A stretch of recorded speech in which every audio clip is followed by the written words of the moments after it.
Hello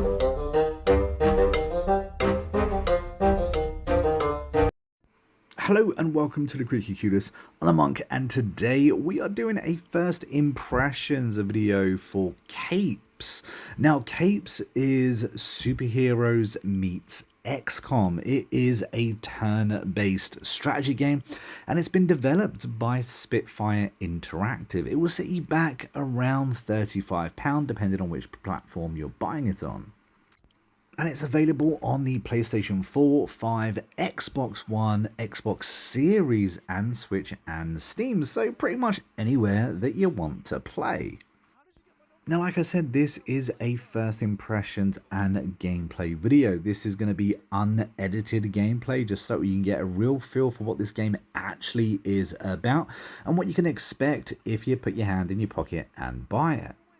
Now, I've captured this footage on the Xbox Series X, and I'm about an hour-ish into the game. We've gone over the prologue, we've gone through a mission or two, and we're just starting out. So I figured it would be a good place to kind of show you what's what. Now, I haven't had any issues so far. It's been a very smooth experience. Something I want to commend the game for is that the prologue, the kind of intro into the game, was pretty much the tutorial mission, and it really did hold your hand in telling you, how to play this game and what the different features are. In fact, you kind of had to do what the game wanted you to do, but I just feel like in so many strategy games that there just is normally no tutorial whatsoever, so it's kind of nice to see this game had that. I'd also like to mention that this certainly is not a AAA rated game, yet is also completely fully voice acted. The voice acting's pretty good too. It's pretty entertaining, and I just think it's a nice touch and welcomed as well. This is also generic, random heroes. It's not anyone from Marvel or DC or any other comic book that you are going to know of. It's also very, very comic-y graphic style, and I understand that could put quite a few people off, but I've played a lot of turn-based combat games, and this game feels very, very smooth. It seems to know exactly what it's doing, and it does it very well. And so far the missions seem as much of a puzzle as they do just your basic turn-based combat. Some just seem a little bit that you have to really think about what it is you're going to be doing, so keep that in mind. There's also, when I very first started, there was also 3 different difficulties that I could choose from as well. So if you're finding one setting too easy, you could ramp it up, vice versa. If it's too hard, you can drop it down as well. Now, there is no running around from level to level or anything like that. It is pretty much going from,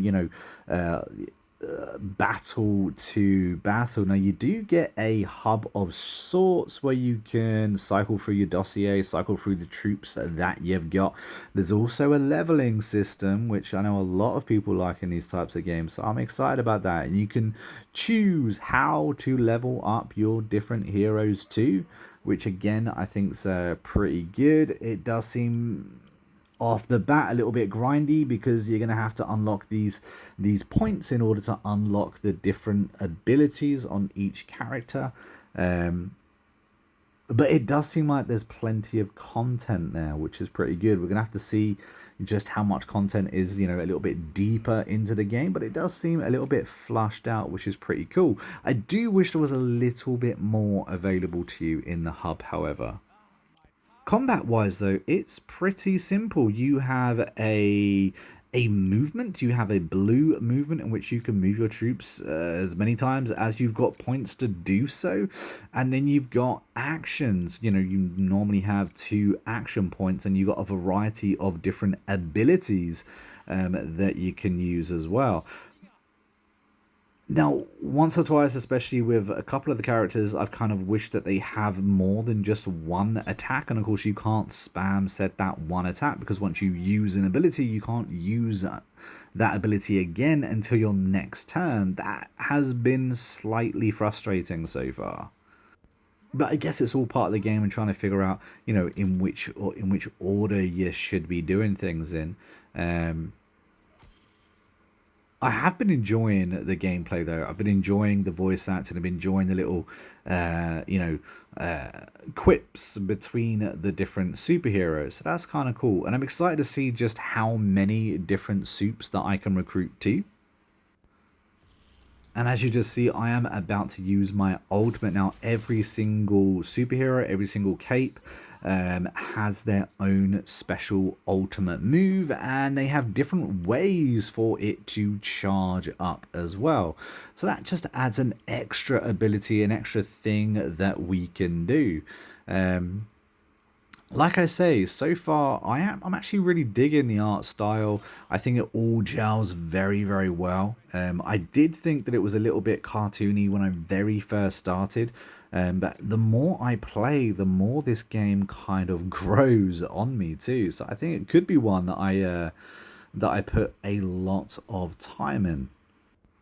I am impressed with just how well this game seems to run. Now, I do have an Xbox Series S and X. I've played it on both of those, and it has run very, very well. Now, notoriously, the S doesn't run as good as the X, but this game runs pretty well. Looks pretty good too. In fact, it's been a bit difficult to decipher between them, and that normally isn't the case these days. Another thing to note is that whenever we jump into a mission, we do have a variety of different objectives in the top left-hand corner. Now, some of these are easier to do than others, definitely easier to pull off than others. But I kind of like the fact that it gives you these kind of almost submissions, because it just gives you a few things to work for. So not only are you just trying to beat the level, in other words, beat up all the bad guys, you're also trying to do it in a style that will get you the most amount of points. Because of course, finishing the level that with a lot of points means you're going to be able to upgrade your superheroes. So I really like that. It adds just an extra amount of depth to the game too. And so far, although I've only got three different superheroes, they all seem to be rather unique, possessing different abilities.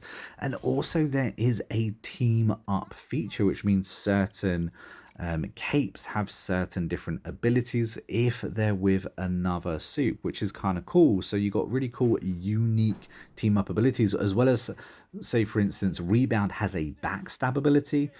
So if she is with either of the two superheroes that I have currently, she has different versions of them, giving them different buffs as well.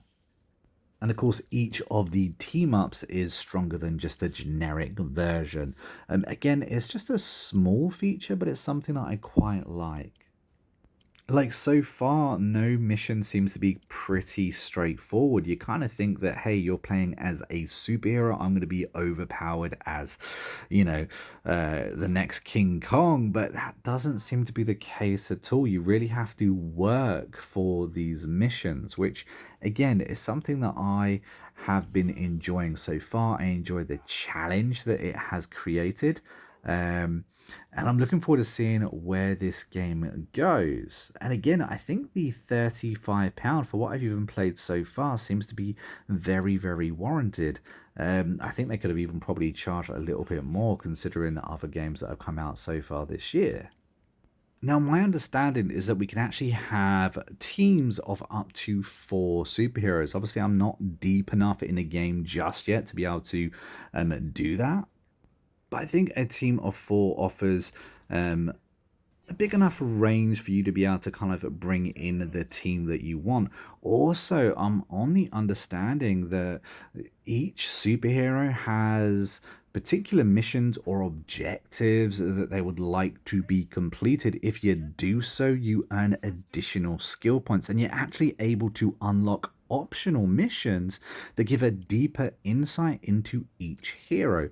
Again, I think that's kind of cool. Also, if you go into the logs, you can actually have different conversations with the heroes that are kind of unique to them. You don't have to dive into it, of course, but there's the extra content there if you want it.